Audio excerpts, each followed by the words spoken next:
Babe Ruth sale. On January 3, 1920, the Boston Red Sox quietly sold Babe Ruth to the New York Yankees. The deal was for $125,000 in cash and a $300,000 loan secured by Fenway Park. Owner Harry Frazee needed money to fund his Broadway show, No Nanette. He believed the theater would bring faster profit than baseball. Ruth was wild, expensive, and tired of losing. Frazee thought selling him would solve everything. In 1920, Ruth hit 54 home runs for New York, more than any other team hit that year. Crowds of over 50,000 filled Yankee Stadium, cheering his every swing.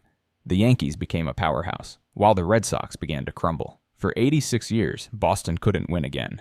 Fans called it the curse of the Bambino, all from one quiet deal that traded glory for a quick loan. Ferrari versus Lamborghini. In 1963, Ferruccio Lamborghini, a tractor maker from Italy, bought a Ferrari 250 GT. He loved the car's power but hated its clutch. When he complained, Enzo Ferrari told him to stick to tractors. The words stung. Lamborghini decided to build a better car himself. He hired top engineers and spent over $500,000 creating his first prototype.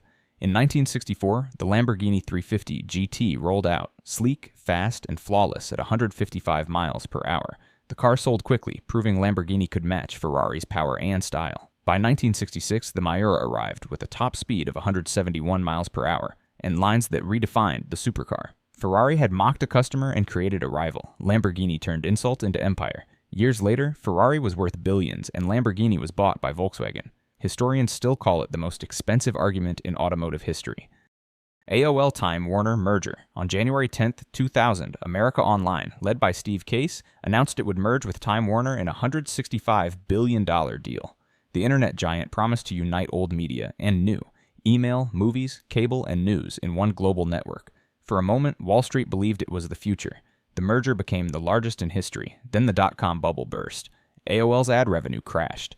Time Warner's media divisions resisted digital change. Executives fought. Vision faded. By 2002, the company reported a $99 billion loss, the biggest in U.S. corporate history. Stockholders lost billions. And by 2009, AOL was spun off for almost nothing. Case left in silence, and the dream of convergence died with him. If AOL had stayed independent, it might have become the home of streaming video, social networks, and search, before YouTube, Facebook, and Google ever did. Gillette under Procter & Gamble. On January 28, 2005, Procter & Gamble announced it was buying Gillette for $57 billion, the largest consumer merger in history. CEO Alan Lafley and Gillette's James Kiltz promised it would create a global powerhouse for men's grooming. The deal joined razors, batteries, and toothpaste under one roof, but the backlash was quiet and slow. Online startups like Dollar Shave Club and Harry's offered cheaper blades delivered to your door. Younger shoppers stopped believing in Gillette's best a man can get. By 2016, its U.S. market share had fallen from 70% to 54%.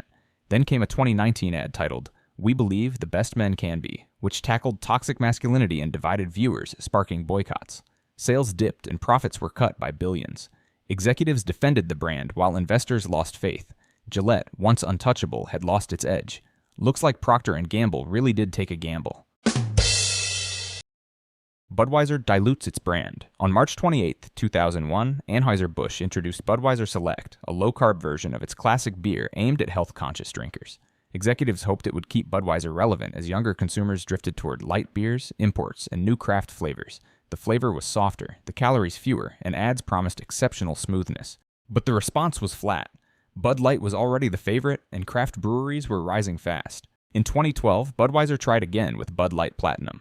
Sleeker bottle, stronger buzz, flashier ads. Sales spiked briefly, then sank.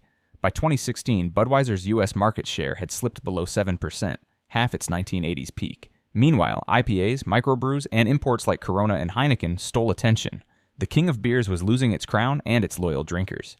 If Budweiser had stayed true to its flavor and roots, America might still raise a glass to the same old king. Harley-Davidson marketing fail. On June 25, 1994, Harley-Davidson announced it would license its name for a new line of branded colognes, wine coolers, and even cake decorations. Executives believed the logo's power could sell anything, not just motorcycles. For decades, Harley had symbolized rebellion, chrome, and freedom on the open road. But turning that image into perfume and bubble bath confused fans. The Harley-Davidson Hot Road cologne hit stores later that year. It smelled nothing like leather or gasoline, just another cheap scent in a flashy bottle. Dealers refused to stock it. Riders mocked it. Sales stalled fast. By 1997, most products were pulled from shelves, and the brand's rugged image was dented. Harley returned to selling bikes, but the joke stuck.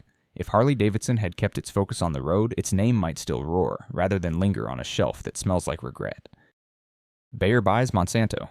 On September 14, 2016, Bayer announced it would buy Monsanto for $63 billion, the largest cash deal in corporate history. CEO Werner Baumann called it a perfect fit, promising to unite Bayer's science with Monsanto's seed technology. At the time, Monsanto dominated global agriculture, supplying genetically modified crops and its powerful weed killer, Roundup.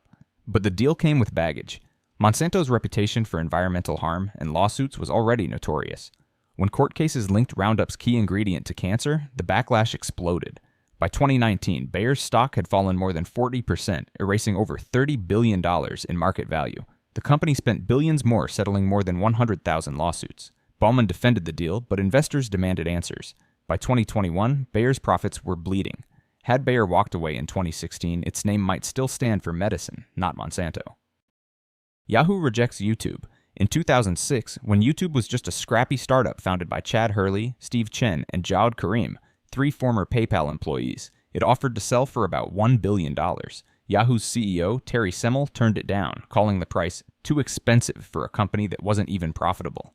At the time, Yahoo was still one of the biggest sites on the web. Email, news, and search all under one roof. It thought video was just another tab to add. But YouTube's views were doubling every month. Cat clips, music videos, and viral fails were taking over the internet. By November 2006, Google swooped in and bought YouTube for $1.65 billion in stock. Within 2 years, it became the internet's main stage, and the world's new TV. Yahoo's video dreams quietly disappeared by 2010. Guess we can settle the score now. Google, 1. YouTube, 1. Yahoo, 0. Sears misses Amazon. On May 15, 1997, Amazon went public at $18 a share. Sears executives barely noticed. Just a decade earlier, Sears was the world's top retailer, its catalog and stores shaping how America shopped.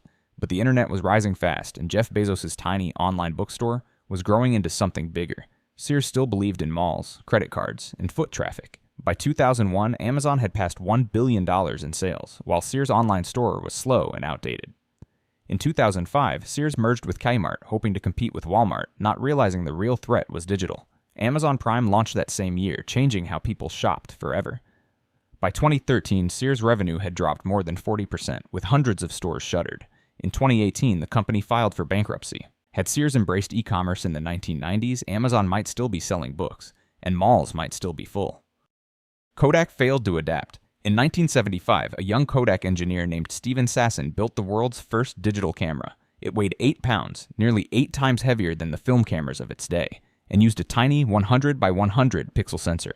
Each black and white photo took 23 seconds to record onto a cassette tape and could only be viewed on a TV screen. When he showed it to Kodak executives, they smiled politely, but told him to keep it quiet. Film was their goldmine, earning Kodak billions each year, and they feared digital would destroy it. At the time, Kodak held nearly 90% of the US film market and was worth over $31 billion. But as the 1990s arrived, Sony, Canon, and Nikon began selling digital cameras to a new generation of photographers. By 2005, the global digital camera market was worth $25 billion a year, and Kodak's share was barely a flicker. The company finally joined the race, but too late. By 2012, Kodak had lost more than $30 billion in market value and filed for bankruptcy. Ironically, it had invented the very thing that killed it. If Kodak had embraced digital in 1975, Instagram might have been just another Kodak moment, worth hundreds of billions instead of a memory.